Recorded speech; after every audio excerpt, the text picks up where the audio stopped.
So here's, we're gonna run two poems together. And the first one is called No Greater Miracle. And the second poem is called Wilmington 1980. And this is the promised Miles Davis motif, right? So this is for all you Miles Davis fans. No Greater Miracle. I remember the final moments, walking down dark streets, 3 a.m., mercury lights glinting off oily slicks, hollow clicking of feet off black eye windows, the last soundings of electric night, resonant echo of Miles Davis, all blues. Indeed. For even at the corner, the street is empty, a corridor of glass and night, the street lamps' blue lines like Art Deco fires in a lost Egyptian temple.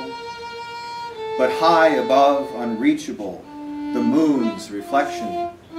In a bus window, the black stocking curve, one leg crossed, a leather skirt below the painting of Christ on the red cross.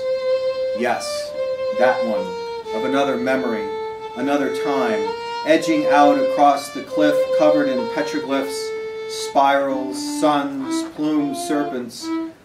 A different ending here. No plunge to the rocks, rather an ascension, like Mary, the Earth Mother, merging with the Sky God. No greater marriage, no greater thrill than to look up from that dark street and see the night's zenith of dark blue light, presenting God's grace. Wilmington, 1980. Saturday afternoons, we'd head out to the Little Beat Jazz Club in the city's rough end. Narrow space, barely enough room for a bar, a stage, and a row of circular tables, while a ragged band of musicians wove their way along Miles Davis's So What. We'd drink cheap beer and watch our favorite characters in the place. Old, nearly toothless black boxer with cauliflower ear drinking a stream of whiskey sours. Pale-skinned hood, about 30, slick back blonde hair, scar under his right eye, black suit jacket, never smiled, but never missed a Saturday jam session either. Young black woman, thin as a wire, afro hair, emerald shirt, jeans, her eyes devoted to the trumpet player.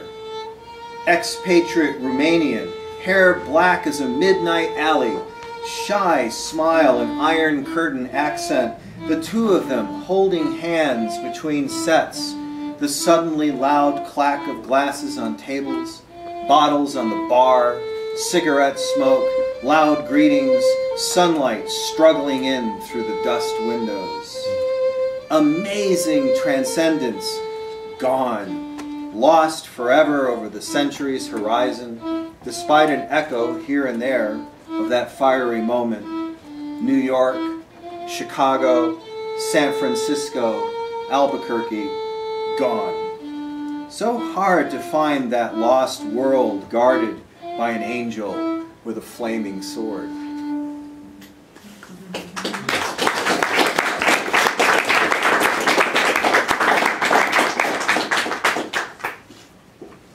As Steve Winwood says, I like jazz.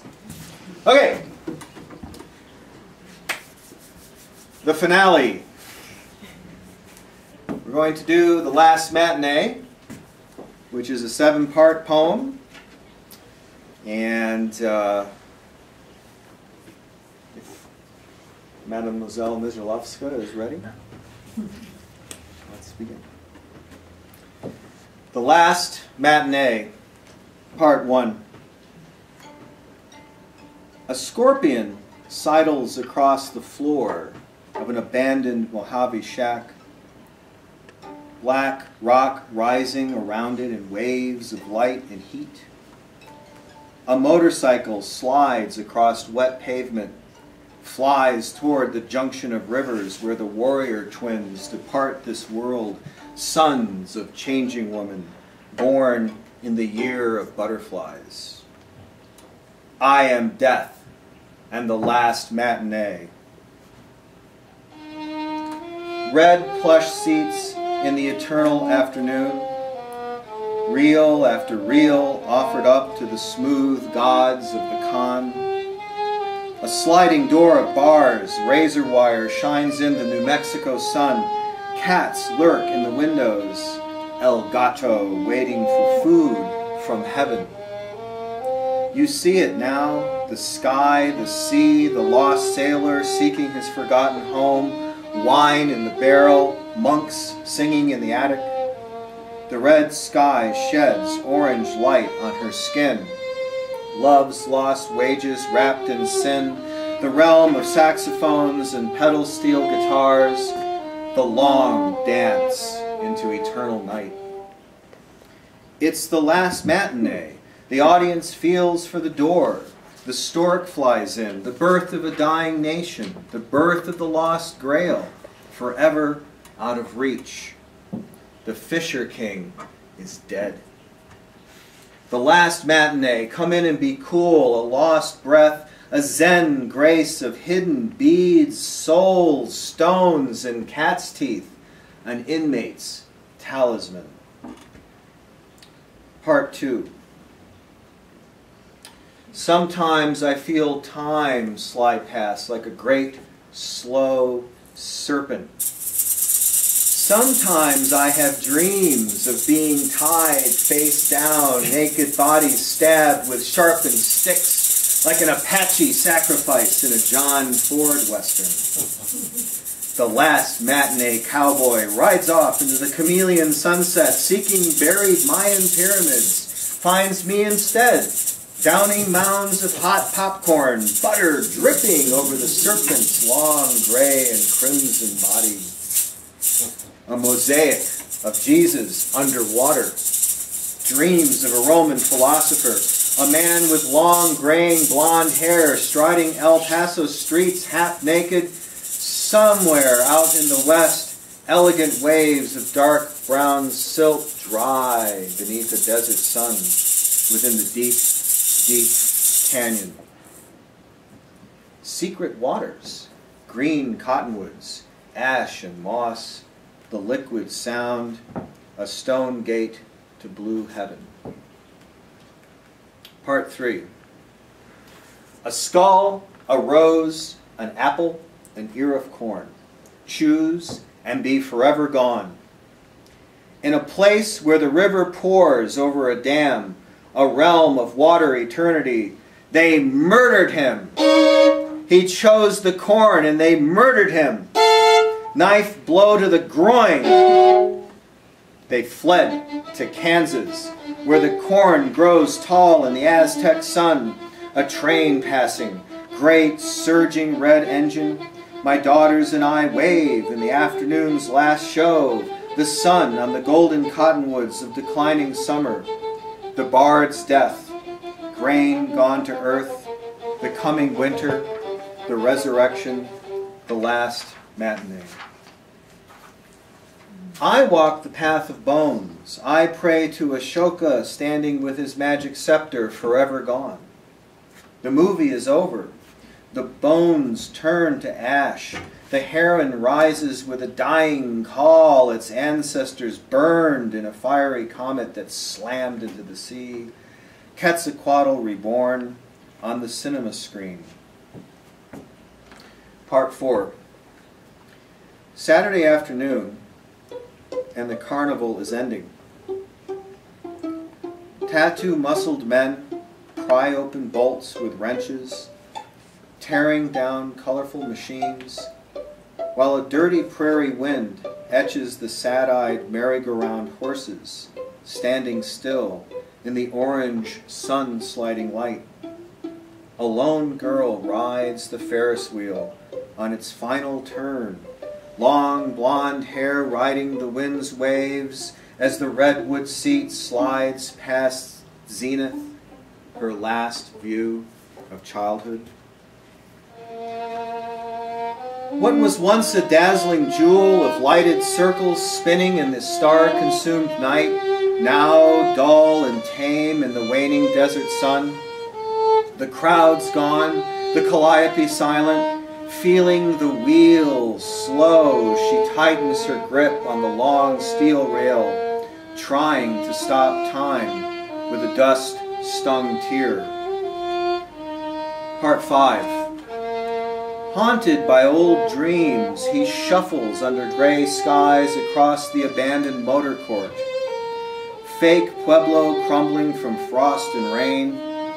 Damn leg still hurts, he mutters, while distant blue-collar trains moan in the steel rust town. He reaches the jimmied door, closes it gently behind him, falls onto the broken bed, hears the rattle of ancient springs as sacred voices in his head. Pulling up the wine, 2/3 done, he downs it in 3 sweet jags. Home, he whispers to the shadowed plaster ceiling, at least until the police shut my movie down. Part 6. Where does the sacred fire go when it's extinguished at the holy time's ending? And where do the images go when the movie's over? The arc lamp's crackling blaze, silent, the hero rolled up and stored in the octagonal black box. The brush lifts, the poem ends, the reel ceases with a flapping sound of dying machinery, the wheel slows, stops. Outside, the sun is bright despite an afternoon hour. A raven lands, an abstraction made flesh, an algorithmic curve, the half-life of plutonium. Someday, there will be the last mandala poured forth under a dying red sun, the last sacred maze, the final sweeping away of patterned sands into the last slow river on crimson plains. No mountains left as the molecules crawl to a quiet pulse. The last Buddhist dreaming the last mandala in the last universe. Part 7. In Buddha's temple, I break forth from my body, a butterfly splitting the chrysalis wall with fragile wings, each gentle leg unfolding through molecules dissolving, the fading echo of a medieval bell struck by a sweat-worn mallet. The 5th drum measures time's dying light as my moist soul reaches for Shiva dancing. The physicist said, all the energy that existed at time's beginning is with us still. Flame and drum, shadow and light, the turquoise realm. Thank you.